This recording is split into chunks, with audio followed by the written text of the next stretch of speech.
नाज़रीन, सॼे मुल्क जी खिपरो में भी जश्न ईद मिलादुन्नबी सल्लल्लाहु अलैहि वसल्लम जो ॾियारो मज़हबी जोश ऐं अक़ीदत सां मल्हायो पियो वञे। उन हवाले सां वीडियो लिंक ते मौजूदु आहे असद शाह। जी असद।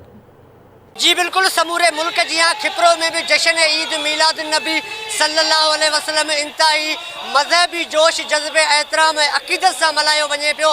खिपरो शहर तोड़े जेके भरपासे जा इलाइक़ा आहिनि, खाई, हथूंगो, भिट भाइटी, ढिलियार, लूणखान समेत मुख़्तलिफ़ इलाइक़नि मां जेके रैलियूं निकितियूं आहिनि उहे बि खिपरो शहर पहुतियूं आहिनि। खिपरो शहर जे मेन मुख़्तलिफ़ रोडनि तां उहे रैलियूं थींदियूं, शाही बाज़ार मां थींदियूं, हींअर खिपरो जे शहीद चौक ते पहुतियूं आहिनि, जिते हज़ारनि जे तइदाद मंझि हिते जेके आशिक़ रसूल आहिनि उन्हनि हिते शिरकत कई आहे, जिते आलिम सगोरा जेके आहिनि उहे नबी अकरम सल्लल्लाहु अलैहि वसल्लम जो शान मुबारक बयानु करे रहिया आहिनि, रैलियुनि खे ख़िताब करे रहिया आहिनि।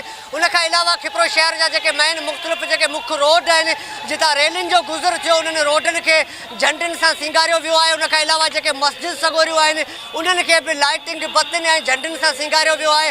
उनखां अलावा जे ॻाल्हि कजे सिक्योरिटी इंतिज़ामनि जी, त सिक्योरिटी इंतिज़ाम जेके आहिनि उहे बि इंतिहाई सख़्तु कया विया आहिनि।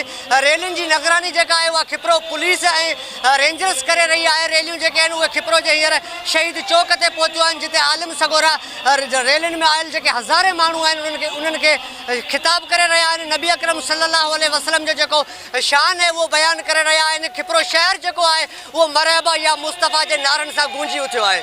जी।